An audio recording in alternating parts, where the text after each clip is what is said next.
Hey GubGubbers, thank you for joining us on iGubGub. I am Brandy. I'm Susan. And I am Lindsay. And we are so glad you're here today. Yes. And that you took the time with your cup of coffee, or if you're sneaking a little peek while you're at work or what have you. We're so glad you're here and that you've taken the time to spend a few minutes with us. So, I get to choose the topic today.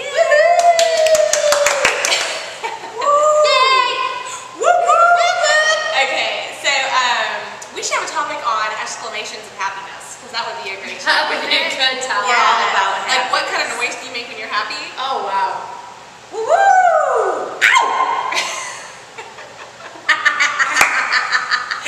Okay, I'm having all kinds of thoughts, creative thoughts. So anyway, that's not what we're going to talk about today. No. Today, we're going to talk about, I want to talk about how do you overcome adversity, because I really want you guys to comment and create discussions on our blog and our YouTube and our Facebook. We want to get some good discussions going so we can really get to know our viewers, and you guys can get to know us, you know, watch us on the show, but we would love to hear from you. So what I wanted to talk about was, when I think of times of adversity, how does that link into our economy and what's going on right now with our world, our immediate surrounding world and community, and then of course all over. And one of the things that you hear consistently on the news right now is unemployment. And I wanted to see how I could personally apply that to, you know, something that I've been able to overcome. And as some of you may know, and some of you do not, I own a small little marketing company that worked for real estate developers. And over the past few years, I've worked with a couple of clients, and they've kept me very busy, and we're appreciative for my work, and I was appreciative for their business, and I was blessed to have some really good, loyal clients who were good to me, and they appreciated what I was doing for them, and it was fun. It was exciting. I enjoyed that creative aspect of it. However, with the economy the way it is now, real estate developers really having a rough time with it all, I kind of knew things were winding down. It was time for me to find something new. So I put my resume out there, and immediately you were just hammered with all these emails from the ladders, ladder.com, or the ladders is a plural, monster.com, Craigslist. Everywhere you go where you put yourself out there, you're immediately contacted, but it's by people who want you to pay them for help to find a job. Right. Finance fees. It's great that all these tools are out there, but man, that is rough, because you're like, okay, well, I'm the one looking for a job, so now they want me to pay them out of my pocket, you know, where my funds are going to, you know, look to be kind of tight, and then I'm going to have to pay somebody to help me maybe find a job. And I went through the interviewing process, and I actually found a couple of positions, had a couple of offers, and then decided that it was best for me to open these businesses. So I took the risk and opened businesses, employed myself, versus taking a position that was offered to me.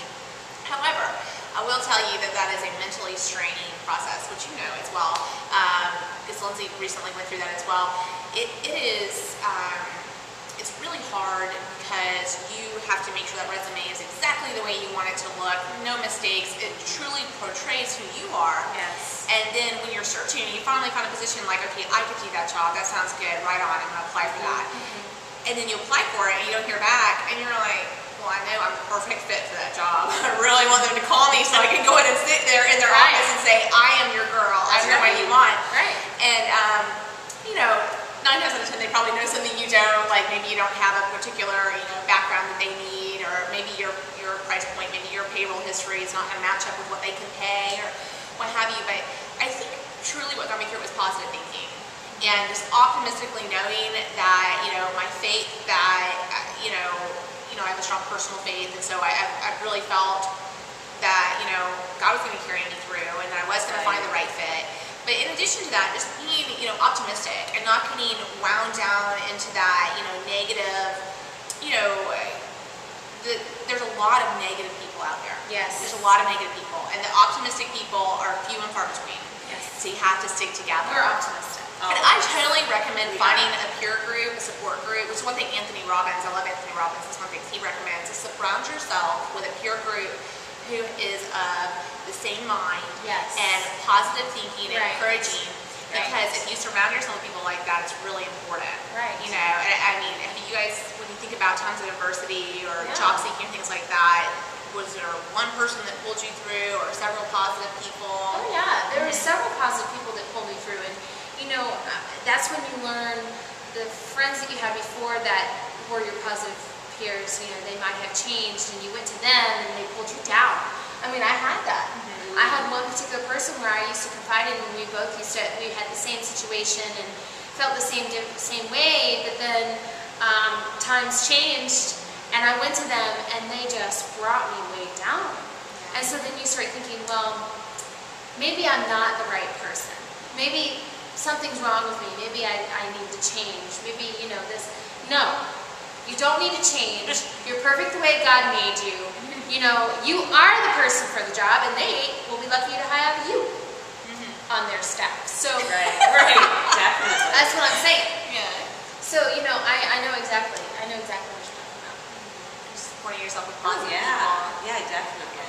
And I think whenever I finally made the decision to open my stores, that was another really fabulous blessing that I had, is that I had all of my friends, and many others who are near and dear to me, who really came through and said, way to go, I'm proud of you, you're taking a risk, I'm proud of you, you can do it. And those encouraging things, just like a smile is contagious, an encouraging remark, or I'm proud of you, like we talked about before in one of our other shows, those type of things mean so much, because you can say one little tidbit, and they go a long way. It can swing someone's mood, it can push someone to achieve success in their day or in their life. So definitely be positive. That's my little thing I wanted to pass on. Is positive thinking will take you many places that are good. And if you want a dose of positive, come on in and see us. Come on in and see us. We're always happy here at iGubGubs, and we'd love for you to come by and say hey. And we'll talk to you soon. Thanks Bye, for tuning in. GubGubbers. Have a great day.